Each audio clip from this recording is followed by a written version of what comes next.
Vamos a conversar con una persona que no solamente tiene un enorme liderazgo en su país natal, Colombia, pero que se ha convertido en una de las voces más preclaras, más firmes, más coherentes,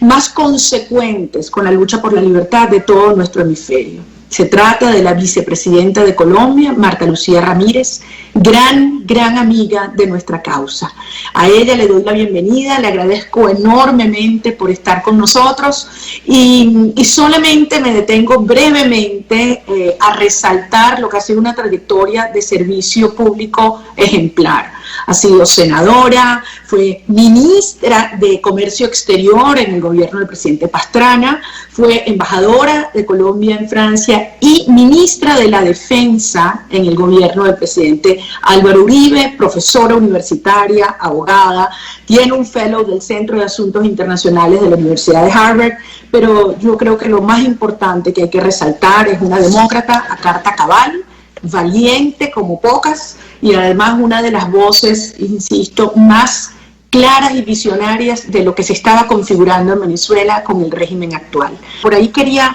arrancar, la vimos hace muy poco, hace unos pocos días, el 15 de abril, haciendo un mensaje a todos los colombianos y venezolanos desde el norte de Santander, muy cerca de la frontera. Yo le pregunto, ¿usted cree que con estos últimos eventos que se han suscitado en el estado Apure de alguna manera y las agresiones, digamos, la participación del Estado o de las Fuerzas Armadas venezolanas y la lucha con la guerrilla a la cual se le ha dado, digamos, un salvoconducto en nuestro territorio, ha cambiado de alguna manera la amenaza del régimen venezolano a la estabilidad colombiana? ¿Cree usted que estamos en una nueva fase? ¿Qué implicaciones tendría esto? Bueno, María Corina, obviamente estamos en un momento de gran preocupación, creo que para todo el hemisferio, yo diría que para la comunidad demócrata del mundo, porque sabemos que el problema de Venezuela hace muchos años dejó de ser un problema político, y hoy sabemos realmente también que es una dictadura que también hace rato ha transgredido todos los límites, no solamente del Estado de Derecho, sino que y de la democracia, sino que desafortunadamente se ha convertido en parte de toda una plataforma criminal que amenaza a cada ciudadano venezolano, pero también amenaza a la región. Y sabemos nosotros que en este momento tan complejo tenemos que llamar las cosas por su nombre, tenemos que tener posiciones claras y firmes, y es lo que ha hecho el gobierno de Colombia, el presidente Iván Duque. De hecho, ustedes saben muy bien que envió una carta al Consejo de Seguridad de Naciones Unidas precisamente en respuesta a esa carta totalmente inaceptable del señor Arreaza el pasado 3 de abril. Nosotros sabemos que este es un momento en donde tenemos que lograr que Naciones Unidas tome de verdad acciones mucho más claras sobre lo que debe ser esta decisión de la comunidad multilateral de frenar un régimen que, además de acabar con la democracia en Venezuela, no ha hecho otra cosa que prohijar el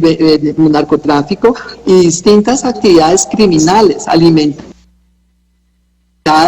obviamente, pues por todo lo que conocemos, esa minería ilegal, esa toma realmente de tantas actividades basadas en las riquezas naturales de Venezuela, pero todo esto para fortalecer realmente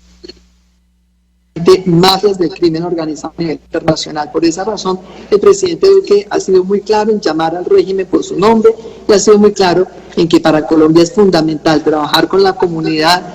internacional para exigir que haya en Venezuela, que haya una democracia que sea producto de la decisión del pueblo venezolano. Acá nadie puede pretender asumir decisiones que solamente le competen al pueblo venezolano, pero sí tenemos todos que insistir porque haya más acción de la comunidad internacional para lograr que haya democracia en Venezuela. Le decía que hace un par de días se dio a conocer la noticia de que un avión ruso, un avión de inteligencia rusa, había sobrevolado el espacio continental, que dicen que había solicitado volar sobre el mar territorial, autorización, pero se desvió. ¿Cree usted que este tipo de, digamos, de provocaciones que también coincidieron hace unos días en algunos ejercicios militares que el propio Ejército de Colombia realizó en la zona de La Guajira demuestran el riesgo potencial de una escalada? Yo le decía algunos eventos que han ocurrido en los últimos días, un ejercicio militar en la zona de La Guajira por parte del ejército colombiano, vimos la incursión de un avión de inteligencia ruso en un espacio continental de Colombia. ¿Hacia dónde va esto? ¿Siente usted que hay un riesgo de una escalada? ¿Quién está provocando este tipo de conflicto? ¿Qué puede hacer Colombia frente a estas provocaciones? A ver, María Corina, desafortunadamente tenemos problemas de comunicación porque se te interrumpió la mitad de la intervención, pero creo que la alcancé a entender antes sobre la presencia militar en la frontera y las incursiones, lo que sucedió ayer con el avión ruso. Y yo lo que les diría simplemente es que tenemos unas fuerzas militares y de policía y un comandante en jefe cuya mandato es totalmente claro e inequívoco a toda esa fuerza pública: la defensa y la integridad del territorio colombiano y por supuesto la protección de los ciudadanos. Colombia jamás ha hecho ningún tipo de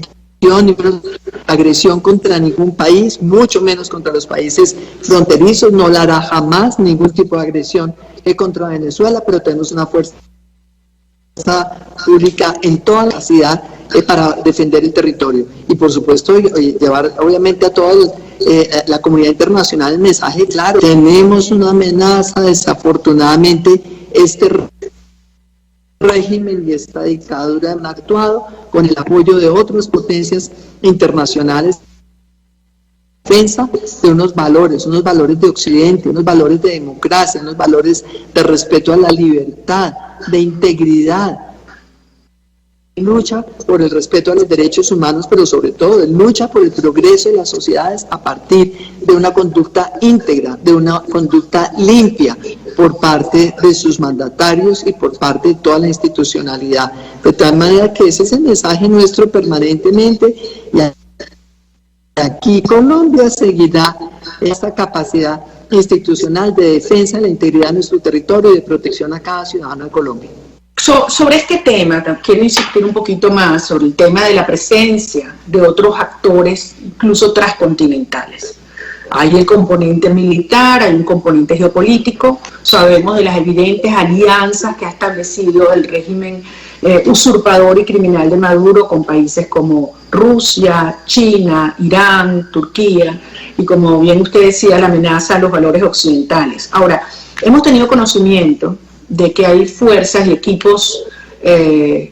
militares rusos que han estado dando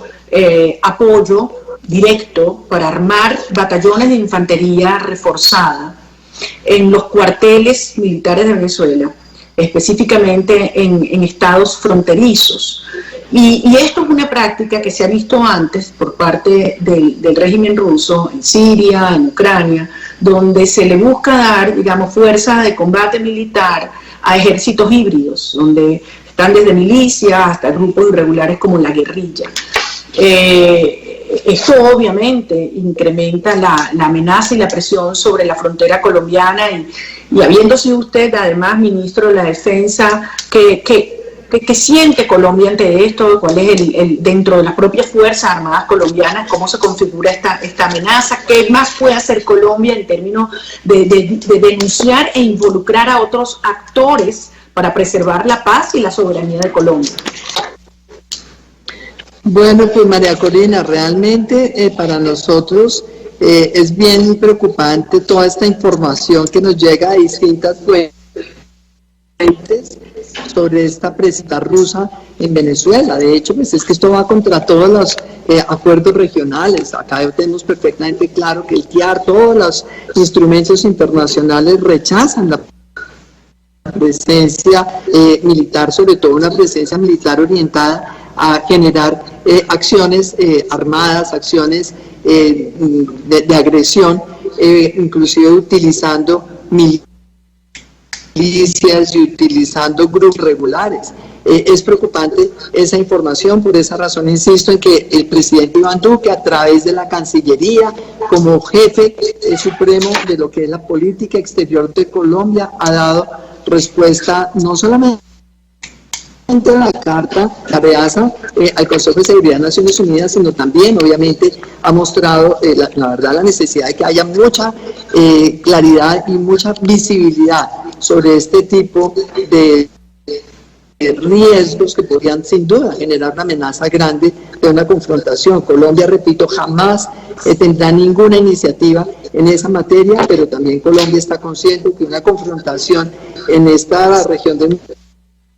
mundo sería absolutamente desastrosa. Los intereses geopolíticos de las grandes potencias de ninguna manera pueden acabar la estabilidad de todos estos países, que además son naciones que están en proceso de madurez, que están en proceso de fortalecer sus democracias y sobre todo de fortalecer también su desarrollo. Muchísimos los niveles de desigualdad, de pobreza en América Latina, como para poder en este momento darnos el lujo de permitir que se genere ningún tipo de confrontación y muchísimo menos provocada por ningún tipo de actor externo. Entonces, nuestra Cancillería está muy atenta a este tema. El Ministerio de Defensa, también con el liderazgo del comandante jefe de las fuerzas militares, muy contundente en el mensaje de la defensa de la integridad del territorio. Sabemos desafortunadamente también que en esta venta de armamento, lamentablemente, entonces, pues muchos a veces cierran los ojos, y nosotros sabemos que este proceso armamentista de Venezuela viene desde hace mucho rato. Eso lo inició Chávez. Por eso es que cuando acá había gente que decía que no había ninguna amenaza por parte de Chávez, pues por supuesto que nosotros siempre dijimos, claro que hay una amenaza, y esto es una amenaza que no solamente conculca los derechos humanos de los venezolanos, es una amenaza que sin duda afecta a varios países en la región, empezando por supuesto por Colombia. Este es un bastión de la democracia, este es un bastión del desarrollo económico y la búsqueda del progreso de todos los ciudadanos, y nosotros vamos a defender obviamente esos principios en todos los espacios nacionales e internacionales, como lo viene haciendo el presidente de la República. Vicepresidenta, sí, tocando este tema, y como bien usted dice, el riesgo de un conflicto armado creciente, que además claramente busca desestabilizar la región, porque para la supervivencia de la revolución venezolana es indispensable tomar Colombia, desestabilizar Colombia. Es algo que yo he planteado desde hace muchos años, y yo sé que muchas otras personas han alertado al respecto también. ¿No cree usted que una de las iniciativas que debería adoptar la comunidad internacional es plantear un embargo de armas, de manera de que sea cada vez más difícil que el régimen venezolano pues incremente esta escalada de violencia y la amenaza sobre la estabilidad de las naciones hermanas? Yo realmente, María Corina, sí creo que parte del problema que vemos hoy en distintas regiones del mundo, repito, es esta búsqueda de lucro por parte de los fabricantes de armas, y por supuesto estar propiciando una carrera armamentista en distintas regiones del mundo, carrera armamentista que es totalmente equivocada en un momento en donde el mundo entero está sufriendo de esta pandemia y todas las consecuencias económicas terribles en materia de empobrecimiento y de afectación de la vida de los ciudadanos. A mí me parece que esa es una propuesta, María Corina, que es bastante interesante, me parece una propuesta muy traída realmente a tono con lo que está sucediendo en la actualidad. Creo que hay que moverse internacionalmente. Yo creo que todos los organismos multilaterales deberían realmente en este momento promover que todo lo que es esta venta de armas de verdad tenga controles, tenga regulación, y en todo caso que cuando hay regímenes dictatoriales, por Dios, lo que debería ser una comunidad humana, una comunidad universal, que de verdad tenga compromiso con el respeto a los derechos humanos, es evitar que se siga fortaleciendo la capacidad armada de una dictadura, sobre todo una dictadura vinculada obviamente con distintas mafias del crimen internacional.